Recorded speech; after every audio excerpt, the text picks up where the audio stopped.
வணக்கம். நான் டாக்டர் அர்ச்சுனா. இன்றைக்கு 2025 ஆண்டு மார்ச் மாதம்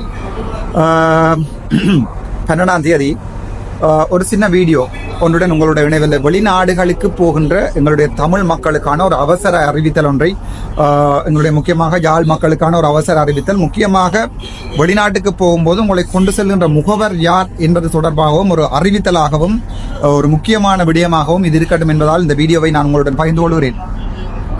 நேற்றைய தினம் எனக்கு மன்னாரில் இருந்து, நான் யார் என்று சொல்லவில்லை, மன்னாரில் இருந்து ஒரு அழைப்பு ஒன்று வந்திருந்தது. அந்த அழைப்பு எனக்கு தெரிந்த என்னுடைய கட்சியிலே இந்த முறை பாராளுமன்றத்திலே இந்த முறை உள்ளூராட்சி சபையிலே நிற்கப் போகின்ற ஒரு தம்பி ஒரு ஆளுடைய அழைப்பு, அவசர அழைப்புன்னு மெசேஜ் வந்தபடியால் நேற்றைய தினம் என்னை ஆன்சர் பண்ணக்கூடியதாக இருந்தது.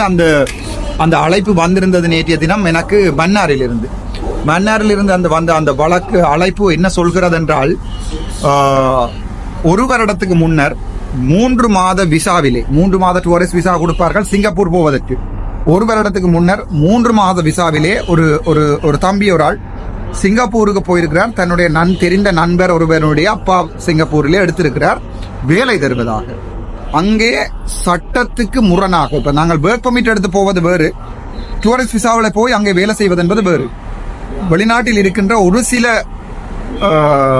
கிராதகர்கள் என்ன செய்வதென்றால், அந்த வெளிநாட்டு ஆசை, வெளிநாட்டுக்கு போகணும், ரங்கவனும், ஏர்போர்ட்ல போயிருக்கணும், அந்த குளிர்களில் நின்று கோட்சூட் படம் எடுக்கணும் என்பதற்காக அந்த ஆசையை பாவித்து ஒரு சிலரை வெளிநாட்டுக்கு எடுக்கிறார்கள். என்னென்றால் உண்மையை சொல்வதில்லை. இந்த ஏஜென்ட்டுகளாக இருக்கட்டும், சொந்தக்காரர்களாக இருக்கட்டும், முக்கியமாக வெளிநாட்டுக்கு எடுக்கிறார்கள். எடுத்து அங்கே சாதாரணமாக ஒரு மணித்தியாலத்துக்கு சும்மா வெப்பமேன் $10 சிங்கப்பூர் டாலர் வழங்குகிறார்கள் என்றால் இவர்கள் $3 கொடுத்து பிச்சைக்கார சம்பளத்திலே வேலைக்கு வைத்திருப்பார்கள்.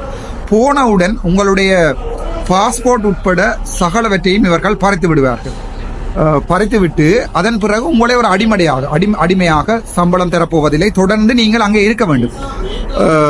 அவர்கள் திருப்பி கதைத்தால் உங்களை ஒரு அறையில் போட்டு பூட்டி உங்களை கஷ்டப்படுத்தி பிரச்சனைப்படுத்தி அது பிறகு எம்பசி மூலமாக தலையிட்டு தான் அவர்களை எடுக்க வேண்டிய நிலைமை ஏற்படும். சம்பந்தப்பட்ட தம்பி மன்னார்ல தான் போயிருக்கிறார்.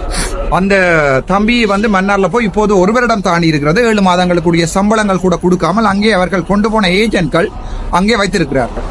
அப்போது அந்த தம்பி தன்னுடைய நண்பர் ஒரு ஆளுக்கு அறிவித்து, நண்பர் எனக்கு அவசரமாக அண்ணா சிங்கப்பூர் எம்பசிக்கு ஒருக்கா போன் பண்ணி சொல்லுவீங்களா, இவரை மீட்க சொல்லி என்று சொல்லி இருக்கிறார்கள். என்னென்றால் எம்பசிக்கு அடின்னு அடிச்சு நான் நேற்று அழைப்பை ஏற்படுத்த முடியவில்லை.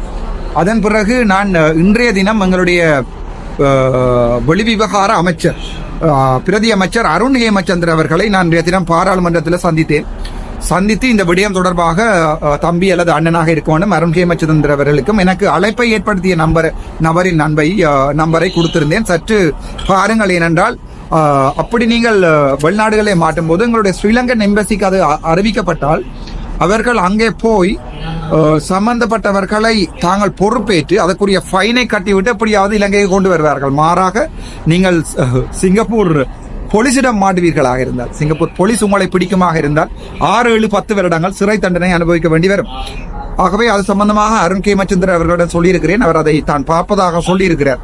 ஒரு முக்கியமான விடயம் என்னென்றால், வெளிநாட்டு ஆசையிலே போகின்ற எங்களுடைய ரத்த சொந்தங்களுக்கு, யாழ் மக்களாக இருக்கட்டும், தமிழ் பேசும் எங்களுடைய மக்களுக்கும் முஸ்லிம் மக்களுக்கும் இந்த ஒரு அன்பான வேண்டுகோள். முக்கியமாக கட்டார் போன்ற பகுதிகளுக்கு உங்களை ஏமாற்றி வீட்டு படிப்பன் என்ற பேரின் அடிப்படையில் கொண்டு போய் உங்களை விபச்சாரம் செய்வதற்குரிய நடவடிக்கைகள் எடுக்கப்படுகின்றன என்று எனக்கு தெளிவாக ஒவ்வொருவரும் சொல்லி இருக்கிறார்கள். ஆகவே உங்கள்ட்ட நான் தெளிவாக சொல்லிக் கொள்வது என்னவென்றால், இப்படியான நேரங்களிலே சற்று சிந்தித்து யாரு கூட எனக்கு எக்கச்சக்கமான அழைப்புகள் வந்திருக்கிறது.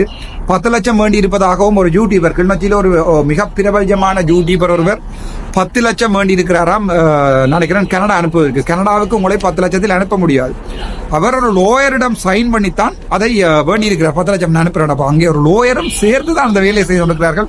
பேரை சொல்லவில்லை. அது நான் நினைக்கிறேன் வெகு விரைவிலே ஊடகங்களுக்கு மூலமாக வெளியால் வரும் நினைக்கிறேன் அவருடைய இந்த குளறுபடி. ஆகவே எங்களுடைய தமிழ் மக்களுக்கு ஒரு அன்பான வேண்டுகோள், வெளிநாட்டு ஆசையிலே போவது பிழை இல்லை.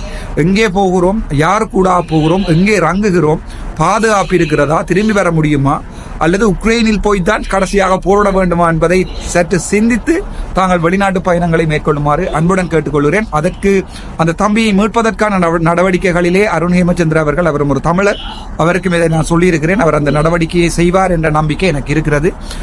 என்னால் முடிந்த உதவியை செய்திருக்கிறேன். ஆகவே பொதுமக்கள் மிகவும் விழிப்புடனும் அவதானத்துடன் இருக்குமாறு அன்புடன் கேட்டுக்கொள்கிறேன்.